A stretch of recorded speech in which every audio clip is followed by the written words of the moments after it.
Hai anak-anak, jumpa kembali dengan Bapak. Anak-anak, bagaimana kabar kalian hari ini? Semua dalam keadaan sehat kan? Dan pastinya masih pada bersemangat kan buat belajar? Baiklah anak-anak, dalam kesempatan kali ini kita akan membahas tema 4, subtema 2, pembelajaran 2. Namun, sebelum kita masuk ke dalam pembelajaran, kita akan berdoa terlebih dahulu agar pembelajaran ini bisa berjalan dengan lancar dan kalian bisa menerima dan memahaminya dengan baik. Berdoa menurut agama dan keyakinannya masing-masing. Mulai. Selesai? Baiklah anak-anak, kita langsung masuk ke dalam pembelajaran. Kompetensi dasar yang ada dalam pembelajaran kali ini mencakup 2 mata pelajaran, yaitu PPKN dan SBDP. Kalian bisa langsung membacanya pada teks yang ada. Sedang tujuan pembelajaran kali ini, yang pertama, setelah mencari informasi, kalian diharapkan mampu menjelaskan hubungan simbol dengan makna sila kedua Pancasila dengan benar.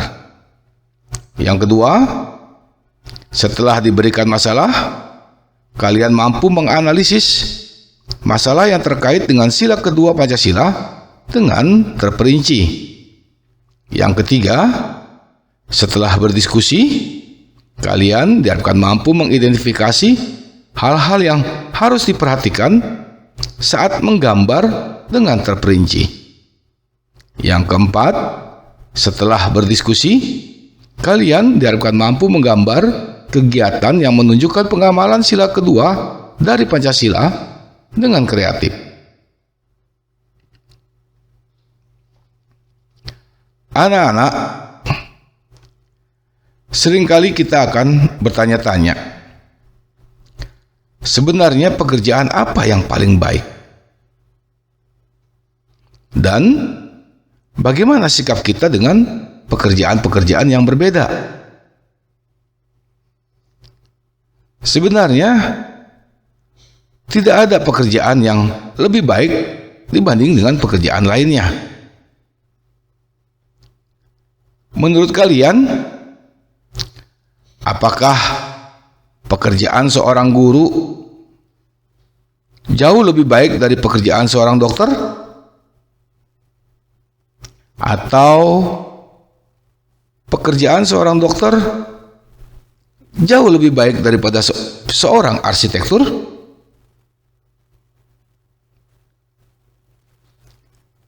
Baiklah anak-anak, agar kita mendapatkan pemahaman, mari kita baca cerita berikut.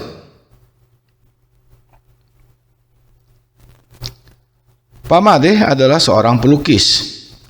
Lukisannya banyak dijual di galeri. Pak Made sering mendapatkan pesanan untuk melukis wajah atau bentuk-bentuk lain. Berbeda dengan Pak Made, Pak Tony adalah seorang penjahit. Pak Tony menerima pesanan orang-orang yang ingin membuat baju. Meskipun berbeda pekerjaan, mereka berteman baik. Tidak pernah terpikir oleh Pak Made bahwa pekerjaannya lebih baik dari pekerjaan Pak Tony. Begitu pula sebaliknya. Pekerjaan setiap orang berbeda. Jangan pernah merasa bahwa pekerjaan kita lebih baik dari pekerjaan orang lain. Setiap pekerjaan sama.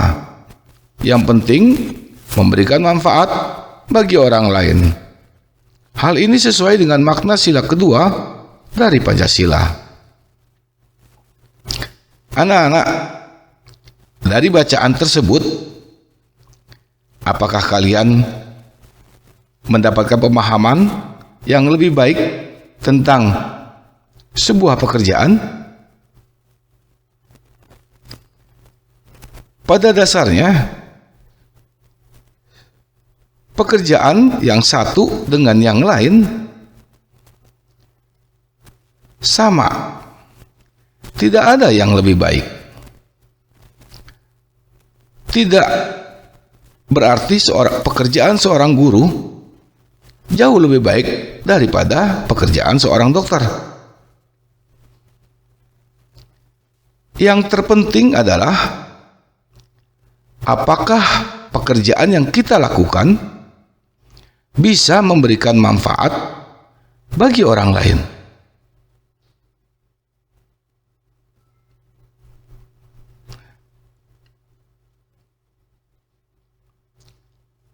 Anak-anak, mari kita berdiskusi sebentar.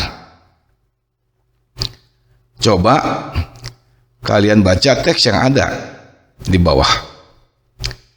Makna sila kedua dari Pancasila. Sila kedua dari Pancasila berbunyi kemanusiaan yang adil dan beradab. Sila kedua dari Pancasila disimbolkan dengan rantai. Mata rantai berbentuk segi empat melambangkan laki-laki. Mata rantai berbentuk lingkaran melambangkan perempuan. Mata rantai yang saling berkaitan melambangkan hubungan manusia satu dengan yang lainnya perlu bersatu dan saling membantu sehingga menjadi kuat seperti rantai. Inilah makna dari sila kedua Pancasila.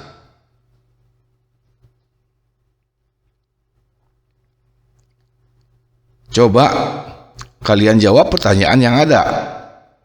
Berbentuk apakah simbol sila kedua dari Pancasila? Apa makna simbol sila kedua dari Pancasila? Sila kemanusiaan yang adil dan beradab bermakna yang pertama, setiap manusia setara dan sejajar.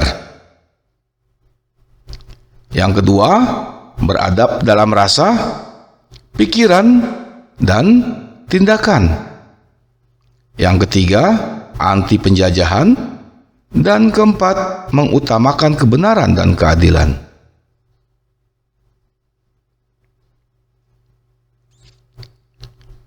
Cobalah kalian jawab kembali pertanyaan yang ada. Jelaskan hubungan antara simbol dengan makna sila kedua Pancasila. Apakah sikap Pak Made dan Pak Tony sudah mencerminkan sila kedua dari Pancasila? Jelaskan alasanmu. Tulislah contoh-contoh sikap yang menunjukkan sila kedua Pancasila dalam kehidupan sehari-hari. Anak-anak, coba kalian baca cerita di bawah. Dayu tidak mau sekolah. Dayu adalah temanku. Ia anak yang ramah. Meskipun lama tinggal di Jakarta, logat bahasa Dayu masih sangat kental dengan logat Bali. Hal itu membuat Dadu sering mentertawakan Dayu. Dadu sering mengejek Dayu. Hal itu membuat Dayu sangat sedih. Ia menjadi tidak percaya diri untuk bicara di depan kelas. Ia takut ditertawakan Dadu. Hari ini Dayu tidak mau masuk sekolah karena malu. Dari bacaan singkat tersebut, coba kalian jawab pertanyaan yang ada. Yang pertama, apa yang dilakukan Dadu terhadap Dayu? Yang kedua, bagaimana perasaan Dayu terhadap sikap Dadu? Yang ketiga, setujukah kamu dengan apa yang dilakukan Dadu? Coba kalian jelaskan. Yang keempat, apakah sikap yang dilakukan Dadu sesuai dengan sila kedua Pancasila? Jelaskan. Anak-anak, dari cerita singkat tadi, kita dapat melihat bahwa mengejek orang lain artinya menganggap diri kita lebih baik dari orang lain. Hal itu tentunya sangat bertentangan dengan sila kedua dari Pancasila, di mana makna dari sila kedua dari Pancasila salah satunya adalah setiap orang setara atau sama, tanpa memandang apakah dia laki-laki atau perempuan, apakah dia suku Jawa atau Bali. Sampai di sini, apakah anak-anak mulai paham? Bapak yakin kalian semua mulai paham dengan makna yang ada dari sila kedua Pancasila.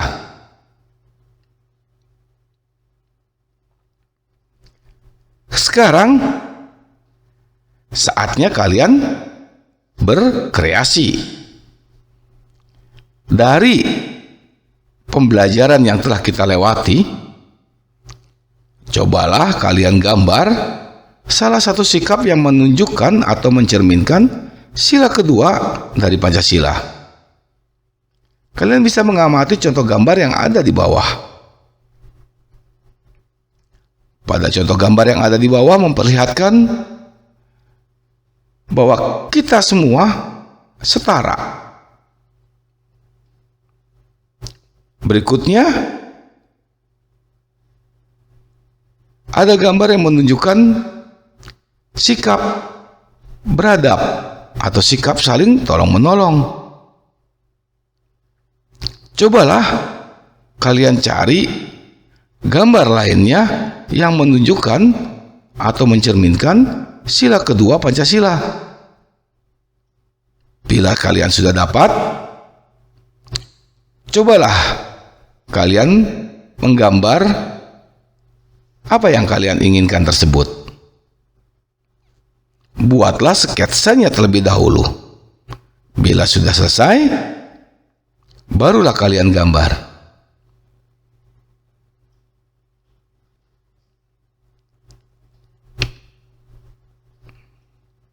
Anak-anak, kita sampai di penghujung pembelajaran.